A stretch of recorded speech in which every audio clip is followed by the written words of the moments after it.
שלום ותודה שהגעתם לפודקאסט של עוד הפקות בעם. היום אני רוצה לארח פה זמר מתחיל עם כישרון מאוד גבוה. בוא לנו בבקשה בועז.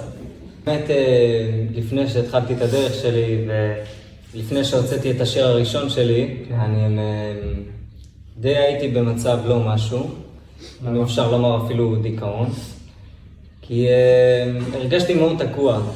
הרגשתי שאני תקוע במוזיקה, שאני לא יודע מה לעשות, אתה יודע, אבל השירים שאני מאוד אוהב, אם אפשר להגיד אפילו שהמוזיקה, זה היה התרופה שלי. המוזיקה שלי של... הפסיכולוג שם בעצם כאילו? זה כאילו בעצם התחליף הפסיכולוג שם? כן, הרגשתי שהמוזיקה שלי זה היה התרופה בשבילי. הרגשתי שזה מה שמוציא אותי מזה, ממה שזה, אתה מבין? כאילו, שעצם זה שהוצאתי עכשיו שיר, זה היה התחושה הכי טובה שהרגשתי עד עכשיו בחיים שלי, לגמרי. ואפילו שזה לא הכי מושלם, אני יכול להגיד את זה אפילו. שזה באמת אולי לא היה הכי משהו, אם אפשר לומר מבחינת דיקסיה או משהו, אבל עצם זה שהוצאתי שיר ראשון, עם מילים משלי, עם לחן משלי. אני יודע שזה מאוד, זה נותן ספיישל כזה, משהו מאוד מקורי, שזה כאילו משהו שאתה מביא אותו, משהו שאתה הרגשת, שיש לך כאילו תיקייה בתוך הלב, אתה כאילו כותב על התיקייה הזאת בעצם סיכום, ואתה מביא מתוכה, אתה מפענח מילים, מפענח צד גדול פעמים, אני אומר. כן. לא יכול ללכת כל ההתקדמות הזאת וכל זה.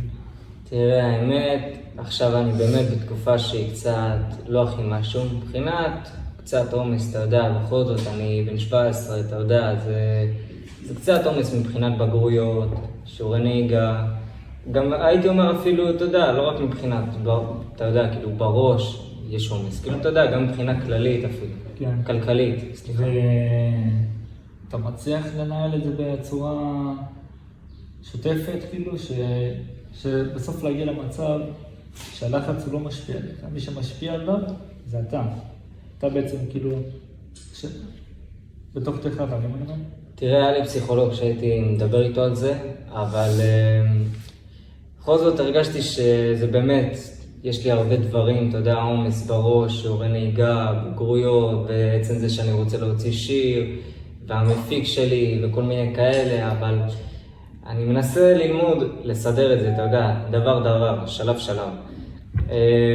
הבגרויות, אני מאמין שזה תקופה של עכשיו, אני לא יכול לדחות את זה.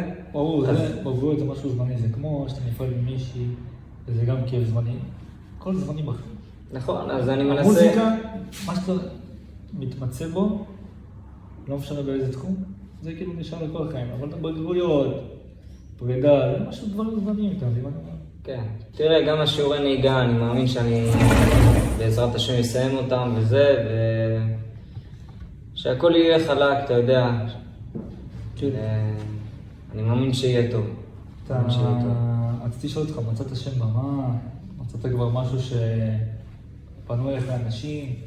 תראה, אני אומר לעצמי, איך אני יכול עכשיו לחשוב על איזה שם במה, אבל אני אומר לעצמי, מה יהיה בעוד איזה 6 שנים נגיד?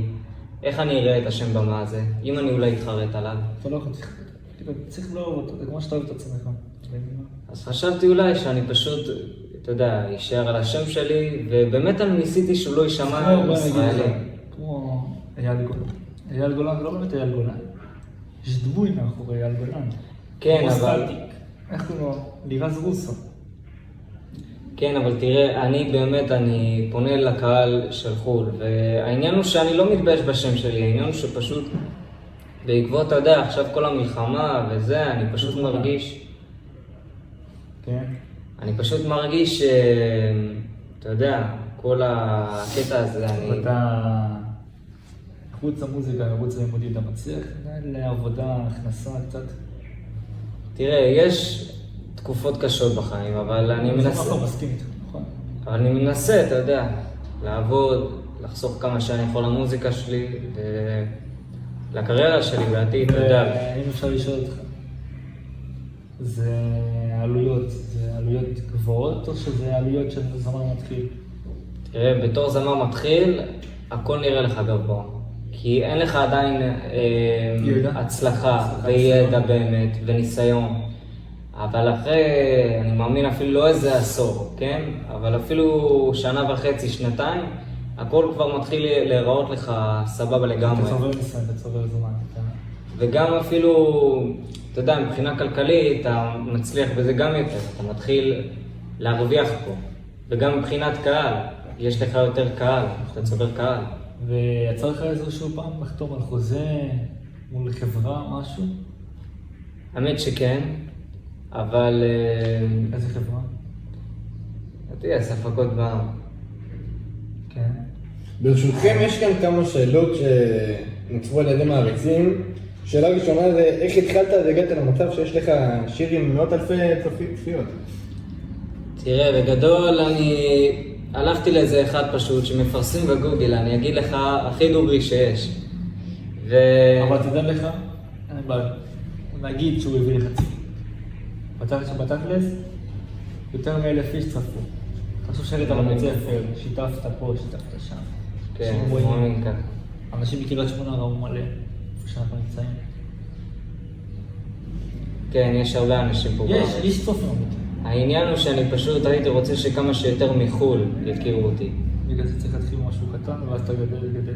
זה עניין של סולם. כן. עכשיו, לגבי סגירות, הופעות, דברים כאלה, יש איזה משהו בדרך? חשבת על זה? תראה, אני מאוד רוצה, זה החלום שלי מה שנקרא. העניין הוא שאני לא יודע אם הייתי מוכן ללכת על זה בגדול, כי אני יכול להגיד לך שהיו לי פשלות בשיר הראשון שלי. שיר פשלות, זמר מתחיל תמיד יש, אבל אתה יודע שאתה יכול, אתה תביא די-ג'יי, מפיק, כמו שצריך. בהופעה הוא יכול לשנות לך את המנגינה, לסגור את הדברים לפני, אתה יכול לשלב דברים, אתה מבין? זה לא שיר שאתה קבעת, אתה יכול לשלב איתו עוד דברים בתוך הופעה. ואיזה הופעה, אתה בא לפתוח את עצמך. כן, ואם אני אומר? שאלה שנייה זה, מתי יוצא שיר חדש בעצם? תראה, אני מאוד הייתי רוצה, אני הייתי אמור לתכנן את זה כבר מלפני חודשיים כבר, ובאמת תכננתי את זה, אבל תמיד היו שינויים. כל פעם שינינו את הביט, שינינו את המנגינה, את המלודיה, את המקצב. למה בעצם שינית כל פעם? כי זה לא התאים? והייתה מה של השוואה ביניהם? כי כל פעם ניסיתי לשנות ז'אנר אחר. פעם הייתי רוצה לעשות ז'אנר של ראפ, היפ-הופ כזה, כמו בשיר הראשון שלי, דסטיני. אבל עכשיו הרגשתי שאני מעדיף אולי להיות יותר בסגנון של פופ אולי, כי... פופ זה קטלני, מי שהביא את הפופ לישראל, לפי דעתי זה סטטיקה. סטטיקה בין היו. זהו. לפני זה כמה שנים בעצם. זהו, אז תראה, אני הייתי רוצה להיות בפופ, כי קודם כל השירים שאני שומע זה רק באנגלית, אוקיי? עכשיו, העניין הוא זה הכיס משכורות שלך, אדוני. מהחודש זה האחרון. בעצם, בוא נראה לך. זה בעצם זמר, אוקיי? זה בעצם מושיק הומור. אתה רואה את הגרף הזה, הוא בעצם התחיל מפה. אני אחר כך אראה לכם איזה צופים בבית. הוא התחיל מפה. ואז בהתחלה, בעצם מה שאני בא להגיד, שהיה לו קושי. היה לו קושי גדול. בהתחלה כולם בכל תחום יש קושי. אם תסכים איתי, תסכים. ברור. אחרי שאתה רואה את הקושי, פתאום אתה נהיה מאושר. אני יכול להגיד לך שדווקא מי שמגיע מקושי, הוא דווקא זה שיגיע להכי גבוה. לתחום הכי גבוה שיש. ואתה... יש לך הרבה זמן למוזיקה? אתה מקדיש איזה זמן? מקדיש לזה הרבה מאוד זמן, אבל העניין הוא שאין לי פשוט את הידע. יש לי קצת ניסיון בזה, אבל ידע אין לי הרבה. ואני מנסה לראות... למה שאתה תלך נגיד לאיזה זמר בארץ? תיקח ממנו קצת דברים, כלים. כי הסגנון שאני רוצה והסגנון שיש פה בארץ זה לא אותו דבר. הסגנון שיש פה בארץ זה יותר זה כמו שאמרת לליאור, ליאור יש אותו סוכנות. למה אתה לא נפגשת על איזה פגישה? והוא אמר שהוא מכיר אנשים בחו"ל. הייתי רוצה, העניין שבאמת פשוט הרגשתי בזמן האחרון הרבה לחץ עליי. ואם ליאור יגיד לך, בחודש שישי, הוא סוגר לך פגישה בחו"ל, מול מפיק הכי גדול בעולם, אתה תלך איתו, תטוס? ברור. זה כאילו חלום שלי שאני ארגיש שהוא פשוט מתגשם. לגמרי.